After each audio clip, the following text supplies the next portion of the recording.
This is episode 324 of the Super League Pod. We get first-hand Saints fan reaction to the Grand Final, plus Catalan for the day views too, as we recap a close and controversial Old Trafford finale. Were Catalans robbed? How much did the Moore brothers make this weekend? And how old is Terry O'Connor?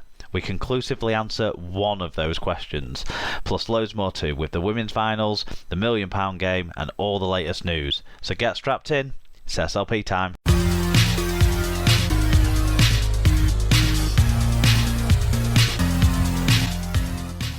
Hello listeners, welcome along to episode 324 of the Super League Pod. It is, of course, our grand final special. We'll be recapping the big game. So there's me and Alan to, there's Alan to provide a neutral view. There's me to provide Catalans for the weekend view. And David's here, of course, because we always have a winner from the victorious side. It's fucking too familiar this now, David, isn't it? Do we know when the finals are next year? I could book them into a diary already, Mark. Sorry, I'm going to be slightly unbearable at times tonight. I realise that. My apologies. No, we fully expect it, and indeed, I wouldn't expect anything less. No. And whilst I wouldn't say we encourage it, at the same time, we'll find ways to knock it down a peg or two, I'm sure. That's not encouraged. Alan, shall we get started by telling everyone about our sponsor? Yeah, so this episode is sponsored by Rob's Toy Shop. You can find a wide range of toys, gifts, rugby league birthday cards and more at Rob's Toy Shop on eBay. Visit stores.ebay.co.uk/Rob's Toy Shop, and on any order over £5, you can earn 5% cash back, and 1% of your order value will go into the SLP coffers if you put SLP discounts in at checkout. Great stuff. Thanks to Rob's Toy Shop for their continued support of the show. So the show this week is going to be in that slightly different format that we tend to do following finals. So we will do the grand final match review first. We'll run through the other significant results that happened over the weekend as well, across the Women's Super League, the Championship and League One. Then we'll do the news towards the end, and we'll do a quiz on the fly because I was distracted by having to do a lateral flow test before we started the show. So yeah, we'll talk a little bit about some of the. I'll talk a little bit about the whole grand final weekend and stuff like that a little bit as we go, and shout out to all the people that I met over the weekend as well as we go through the show, rather than doing a big debrief at the start. But I will say that the Seven Brothers Beer House was really good to go to on Saturday. I'll get that out the gate early doors. But yeah, we'll talk about more stuff as we go along, and let's move into David's glorious moments, and we'll get through to the grand final match review, and skip the next 45 minutes, guys, if you can't bear him.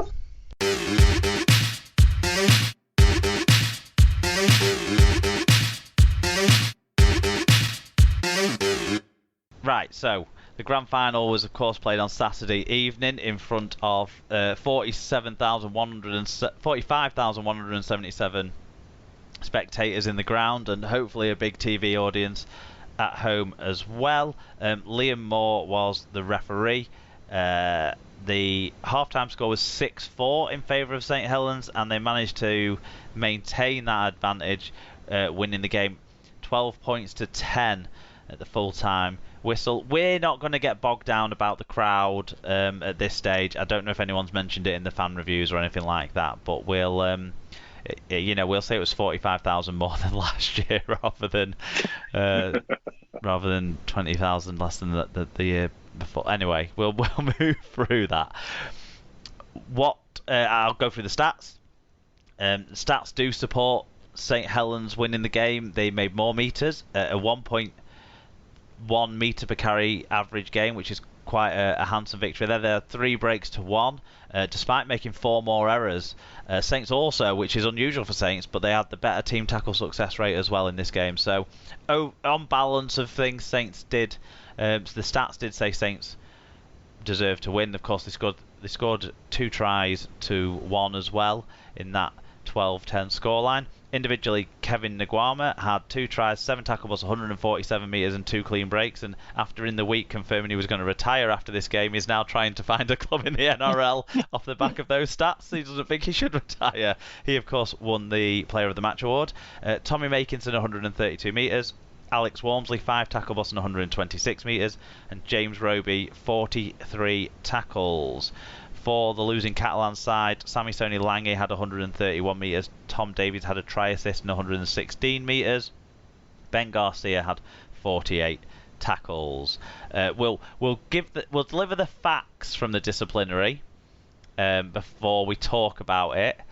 Sione Matautia of St Helens has been charged with grade A punching following an incident in the 4th minute, which was missed by the match officials, and Michael McAlorum of Catalan Dragons have been charged with grade A tripping offence following an incident in the 9th minute, which also didn't carry any sort of punishment in the game, but both players will be punished with a 1-match suspension as a result of these grade A charges, unless they challenge it, but I'm guessing they're both too pissed to even be aware that they've had these charges levelled at them. In addition, the RFL confirmed that the post-match comments of Catalan's chairman Bernard Gauch are being investigated by their compliance department. So that's the facts of the matter out of the way. Let's get on to the opinions of the matter, and the opinion that it doesn't matter more than anyone else's, but it's the kind of story we like to hear, which is the winning fan. David, talk us a bit through your day. Well, thanks, Mark, and thanks for inviting me onto this. I think my son came on after the Challenge Cup final because I was away in Norfolk in my caravan. So this is my first go this year. It was. I always like Grand Final Day. In fact, quite often I actually prefer Grand Final Day when Saints are not in it because I can relax and enjoy the whole day rather than being nervous and tense about the whole thing until the game's over. Yeah, well, because you've lost more Grand Finals than any other club, haven't you? So I suppose that's why you do have that feeling. Yeah. And one more. Leeds have won more. No, they haven't actually, Mark. Have they not now? Sorry, mate. Did you not know that? I thought they had won more Grand Finals. No, we both won 8. But Saints also had the non-Grand Final championship in 1996 to the credit. So we've got 9 Super League trophies now to their 8. Okay. Back onto the day. The last few years, when we've been going, obviously not last year, we've gone to Altrincham Market and had some fun there. They do, for those of you that know Altrincham Market, they do. It's a great setup. They've got 1 or 2 other of them around the area now. There's one in Macclesfield.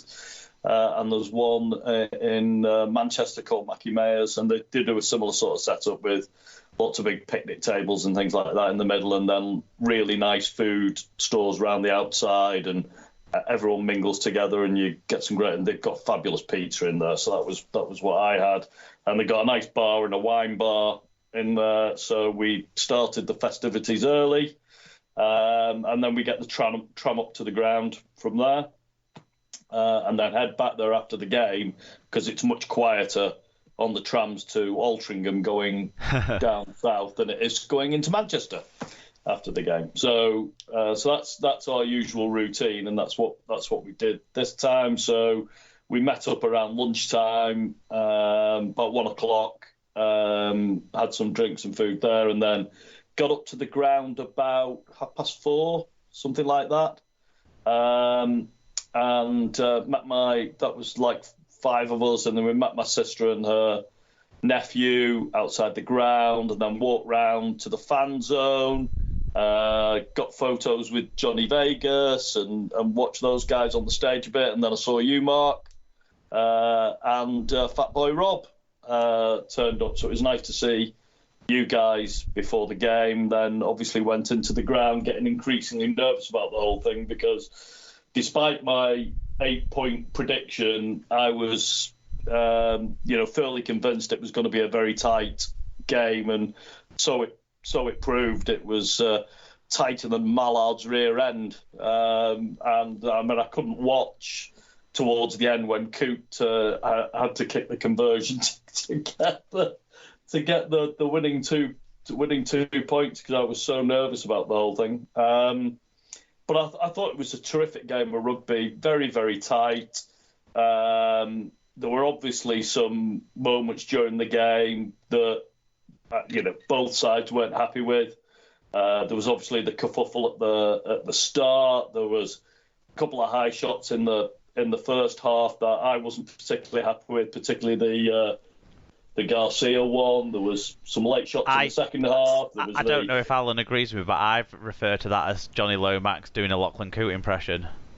I thought he was dead, and then it turned out no, he didn't even go for a head check, because Saints players can die and not have to get a concussion test. Yeah, something like that, Mark. If you say so, mate. No, you don't sound very bitter. You don't sound very bitter at all, Mark. No, but there is a fair point about like the whole thing with head checks and the game stopping for a player to be treated. No problem with that at all. That's completely the right thing to do. I do kind of think that there is an issue where players being stopped, players having head injuries. I agree. But then all of a sudden, it's fine. Actually, it's not a concussion. He doesn't need to go have it checked out, type stuff.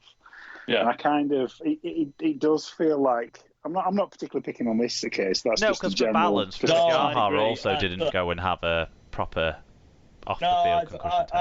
I agree with that, Alan. I mean, it's something again. Not particularly picking on this particular incident.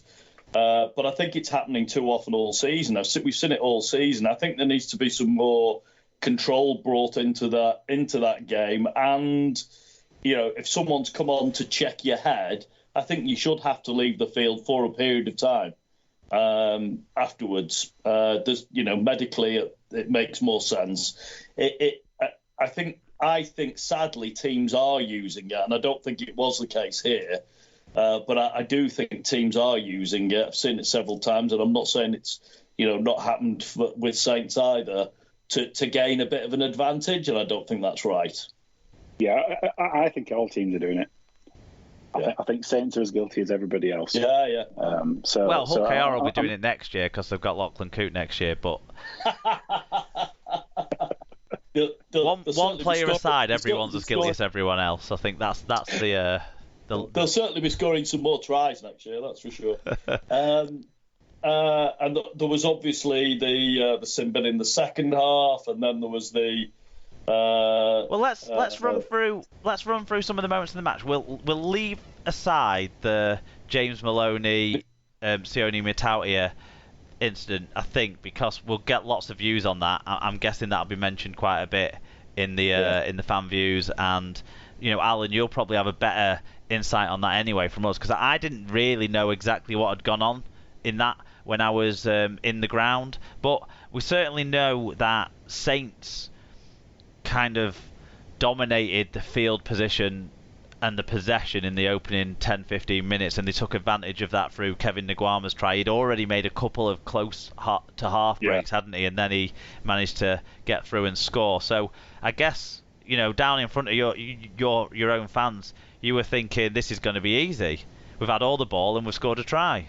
I certainly wasn't thinking it was going to be easy, but I certainly thought we were dominating the game, and we were doing what I'd hoped we would do, which was restricting Catalan's field position, so they were having to kick, from deep in their own half. They weren't getting any play the balls in our half, and we were sort of getting a lot of time down near their line. But they defended really well. Let's be fair. They defended really well. So even though we did take the lead, I don't think the scoreboard reflected the amount of dominance that we had at the start of the game. And that proved really important later on because they hung in. Yeah, and other sides would have folded. Coote chose to take the two after the Lomax resurrection. So that was So that took it